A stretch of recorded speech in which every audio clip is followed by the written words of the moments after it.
Bonjour à toutes et à tous, avec vous Mohamed Bilal, professeur de mathématiques. Aujourd'hui, on va faire la troisième partie du cours Pyramides et comptes de révolution. Donc, on a déjà étudié les pyramides. Dans cette partie, on va étudier les comptes de révolution et ça sera la deuxième, donc deux comptes de révolution. Donc d'abord, on va commencer par faire la définition d'une cône de révolution quelconque. Oui, donc définition. Un cône de révolution de sommet S est le solide engendré par la rotation d'un triangle SOM rectangle en haut autour de la droite SO. Un cône de révolution est induit par la rotation d'un triangle, par exemple ici, SOM, rectangle en haut, autour de la droite SO, c'est-à-dire sépare de l'un des côtés de l'angle droit. Donc on va maintenant, pour mieux comprendre, on va faire la description d'un cône de révolution quelconque. Oui, donc description d'un cône de révolution. Oui, donc la figure à droite.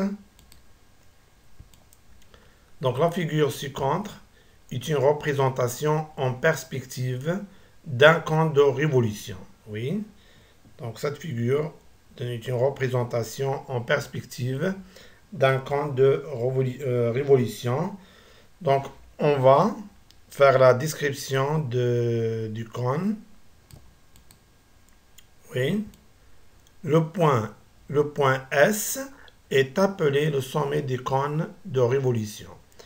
Donc ce point-là, est appelé le sommet du cône de révolution. Oui, le segment.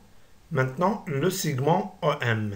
Le segment OM est appelé le rayon du cône de révolution et aussi le rayon de disque de base. Oui. Maintenant, le segment SO est appelé la hauteur des cônes de révolution. Donc SO,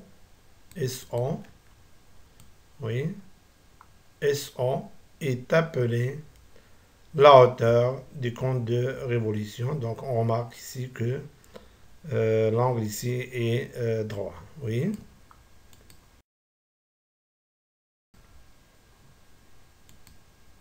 Oui, la figure. On a la figure ici. Même figure.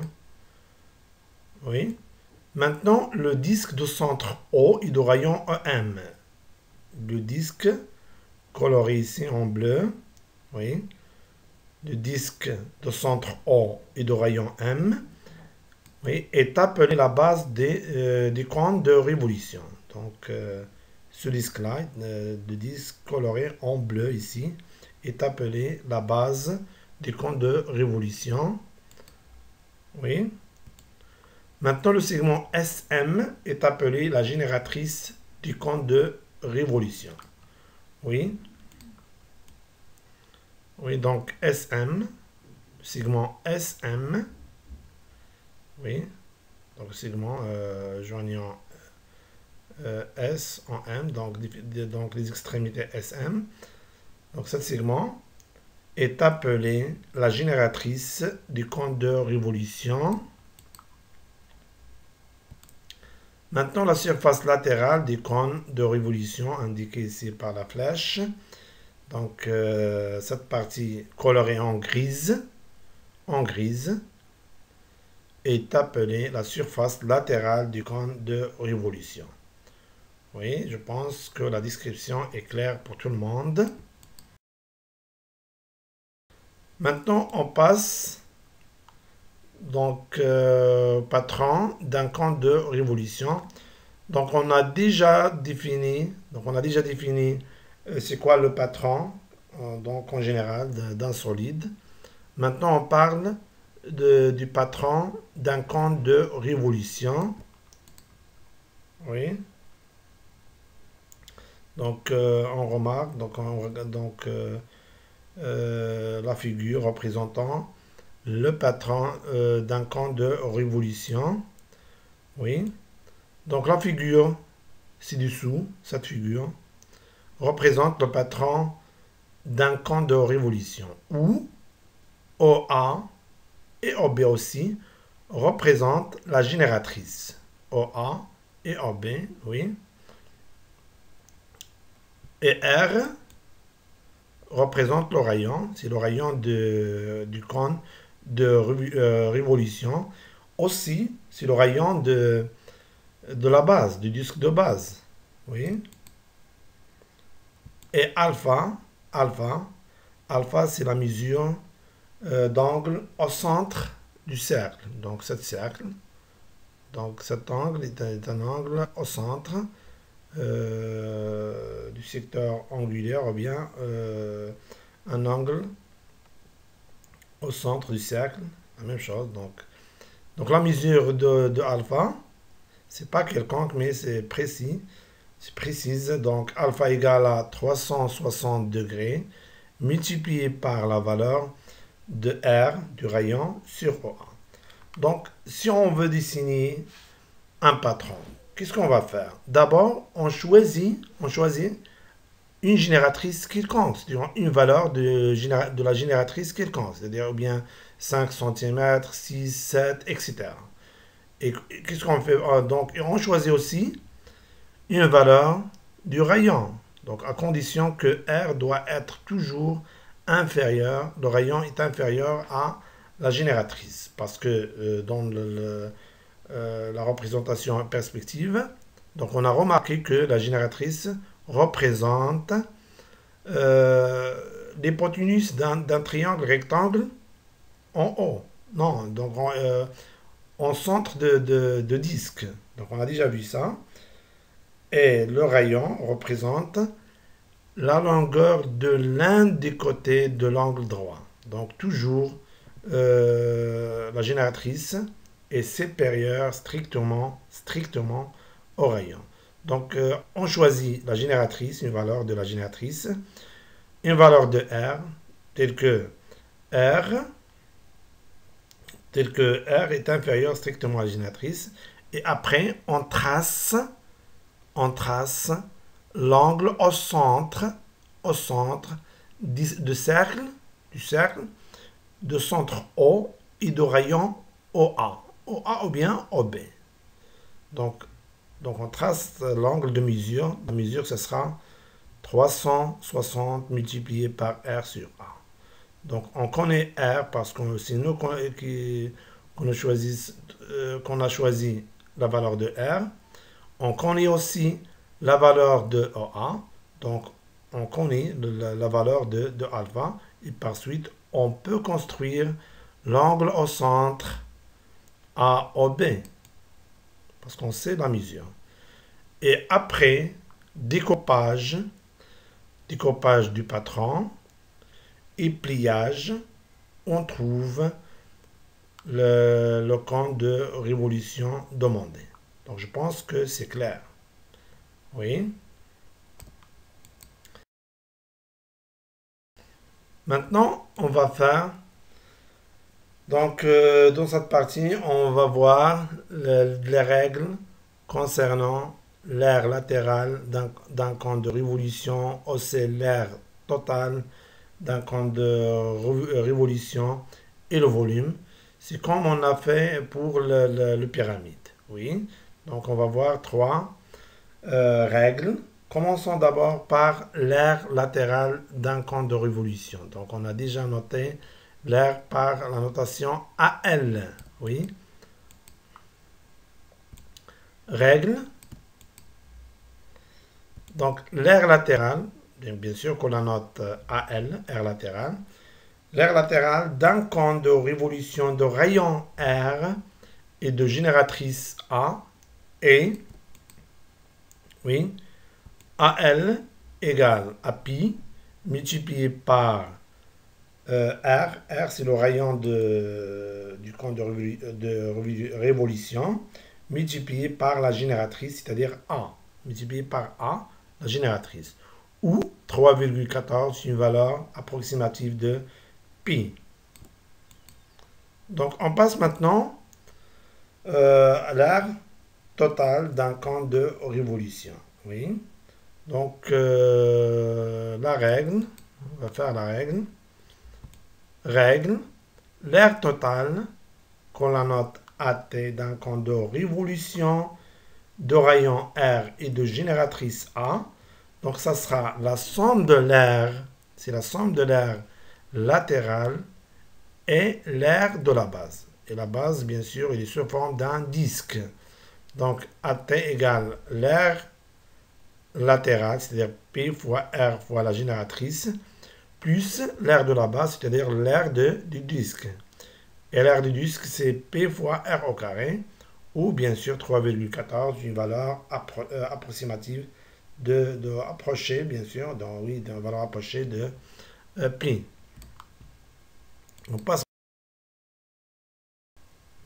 Donc on passe maintenant au volume d'un cône de révolution. Donc aussi, on va faire la règle. Donc oui. Donc le volume d'un cône de révolution est égal E tiers. E tiers, c'est-à-dire 1 sur 3. E tiers de quoi? E tiers des produits de l'aire de sa base par sa hauteur. C'est-à-dire 1 sur 3 fois l'aire de la base multiplié par la hauteur. Oui.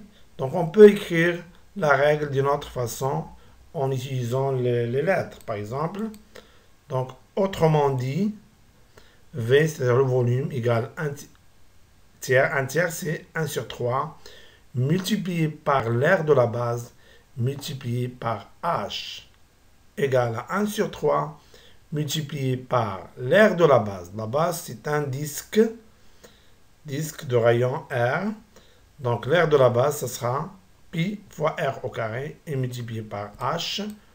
Bien sûr, OB et la base est R le rayon et H la hauteur du cône de révolution. Donc, pour mieux comprendre ces trois règles, c'est-à-dire la règle concernant l'aire latérale, l'aire totale et le volume, donc on va faire un exercice. Dans cet exercice, on va appliquer les trois règles et bien sûr comprendre très bien les trois règles. Oui, donc exercice 3. Soit c'est un cône de révolution tel que AB égale à 4 cm et BC égale à 3 cm. Oui. Donc, voir la figure ci-contre. Donc, on a la figure ici. Donc, on a un cône de révolution de sommet A. Oui, donc la hauteur ici. Donc, AB, ça sera la hauteur. C'est déjà donné, égal à 4 cm. Et BC, c'est le rayon. BC, c'est le rayon, égal à 3 cm. Mais il ne donne pas la génératrice. Mais je pense qu'on peut le calculer en utilisant, par exemple, oui, en utilisant le théorème des règles de Pythagore, parce que on a donc une droite rectangle en B, et on a aussi, et on connaît les longueurs de deux côtés. Donc, je pense que les conditions d'application du théorème de Pythagore est vérifiée. Oui. Donc, pour la question 1, donc, il nous demande de calculer AL, l'aire latérale du cône de révolution. Pour la question 2, il nous demande de calculer AT, l'aire totale du cône de révolution. Oui. Oui. Et pour la question 3, il nous demande de calculer V, le volume du cône des révolutions. Oui. Donc je pense que les questions sont claires. Donc c'est clair pour tout le monde.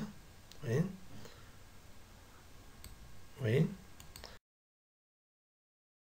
On passe maintenant à faire les solutions d'exercice solution d'exercice 3. Oui. Donc, oui. D'abord la figure. Donc, on utilise la figure dans la solution d'exercice, bien sûr. La figure nous facilite la solution. Oui, question 1. Calculons AL l'aire latérale des cônes de révolution. Oui.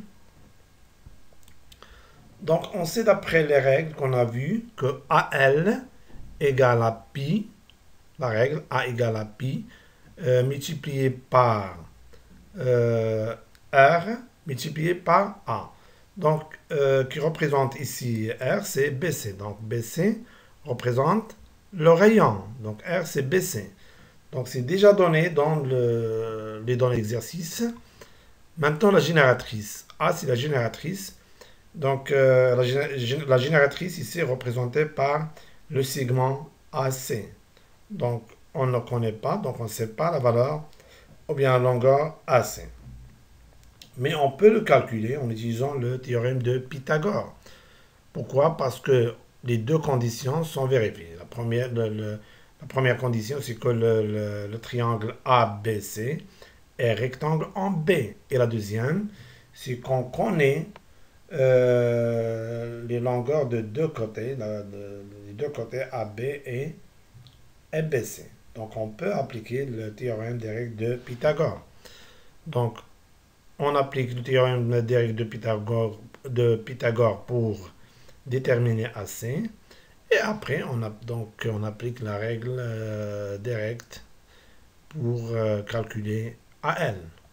Donc, pour calculer AL, il nous manque la génératrice. C'est ça ce qu'on va faire maintenant. On va déterminer ou bien calculer la génératrice en utilisant le théorème des règles de Pythagore.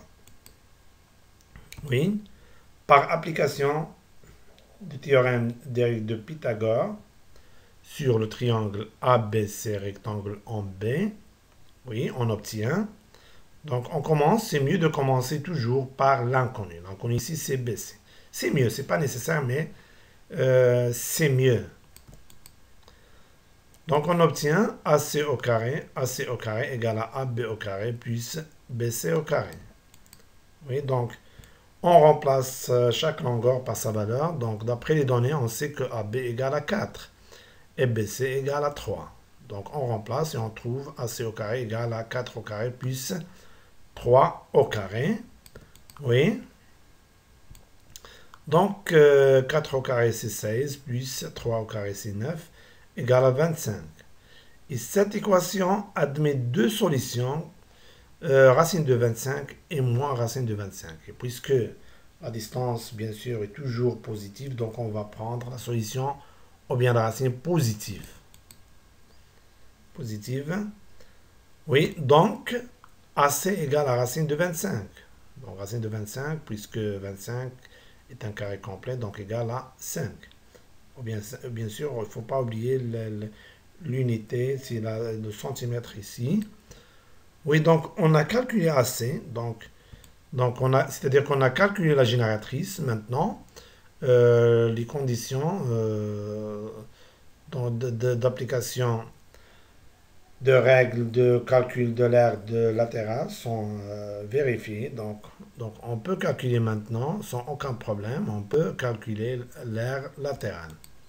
Oui. Donc, d'après la règle, on sait que A est égal à pi multiplié par le rayon qui est ici BC, oui, multiplié par la génératrice qui est AC. Donc, on a déjà calculé la génératrice AC. Donc, on va trouver une valeur approximative, c'est-à-dire rapprochée, donc approximative et pas exacte. parce que 3,14 c'est pas une valeur exacte pour pi, égale donc une valeur approximative. 3,14 multiplié par 3 multiplié par 5. Oui. Lorsqu'on fait le calcul, donc AL égale valeur approximative 47,1 cm au carré, parce que l'unité de l'air c'est centimètre au carré. Oui, donc valeur rapprochée bien sûr. Donc on commence, donc on passe maintenant à la deuxième question. La deuxième question concernant le calcul de AT. Donc calculons AT, c'est-à-dire l'aire totale du compte de révolution. Oui. Donc l'aire totale, c'est la somme de l'aire latérale et l'aire de la base. Oui. On sait que AT égale à R, l'aire totale, c'est la somme de l'aire latérale et l'aire de base.